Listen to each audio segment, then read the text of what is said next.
Okay, hi everyone. So today I want to talk about, I kind of backed myself into a Successors army, um, and was going to and talk about that and do just a little roundup of what I've got going on painting wise. So as I posted on the community page, I stopped at the Toy Soldier Gallery in Ligonier, Pennsylvania. Really nice shop. The owner is very friendly, very helpful. And I went to, and he actually sells metal miniatures, which I was really over the moon with because you don't really get many stores anymore that sell like Old Glory and other kind of figures. And I just went in the back, and mostly he had 28s out. But I just decided, the prices were right, so I'm going to go ahead and just see what he has in 15 and just pick it up, whatever it may be. And I ended up getting some stuff from Old Glory Ancients in 15 millimeter. And so I pretty much have a little, couple of units, probably enough to make several units of a Successors army. Now, several years ago, well, not that many, but I was painting Gauls in 28 millimeter, and it was Trayer's Wargaming that mentioned to me that a lot of Gauls were also in Anatolia, and I kind of like the idea of gaming like Anatolia through the ages, even before like pre-Ottoman or pre-Islamic, and he had told me at the time about the Mithridatic Wars between Republican Rome and Mithridates VI, who was one of these successors. And since I got these successor cavalrymen, I thought this would be a great. I remembered that on the stream, and I thought, this would be a nice time to, work on that. Not as maybe like a continuing project, but to paint these guys up and have a Mithridatic army. There is a book about Mithridates VI that I found pretty quickly. So I think I'm going to try to get that from the library. And these, I'm pretty sure, are like Pontic cavalrymen.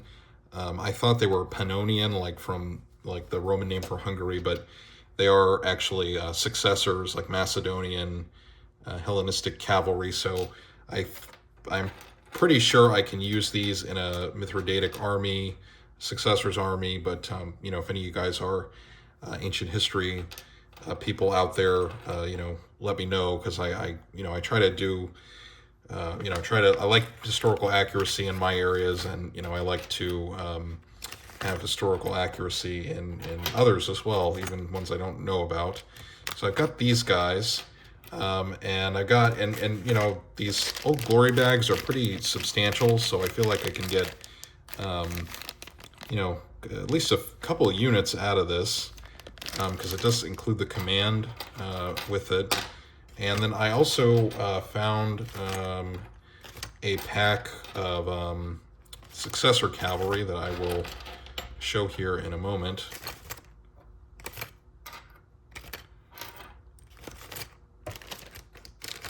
So those are I think they're supposed to be Pontic cavalry, which is one of the places where Mithridates had power, according to Wikipedia. And I also found this pack, which was not marked, but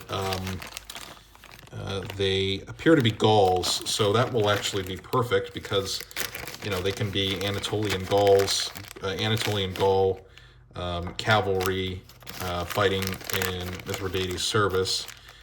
Now I need to read up more. I just looked it up briefly on Wikipedia, so like I said, I'm going to need to get that book, but I think these guys will work just fine as Gaul, Anatolian Gauls. And then the other bag I picked up at the Toy Soldier Gallery was a pack of these. Let me see. These are Successor States Xistophoros Cavalry.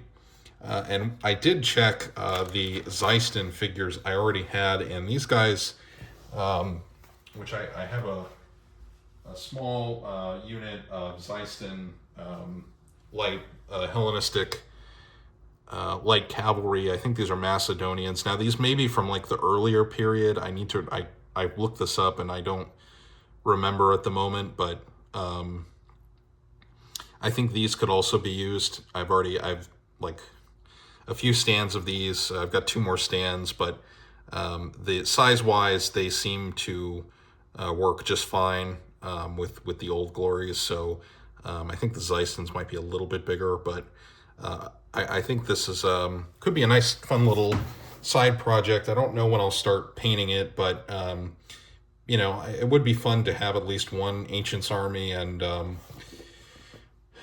with the Romans, I've always just found the enemies a little more interesting. I think that's probably not because I inherently dislike the Romans or something. It's just the enemies of Rome are a little more mysterious because there's just not as much, not as many sources about them.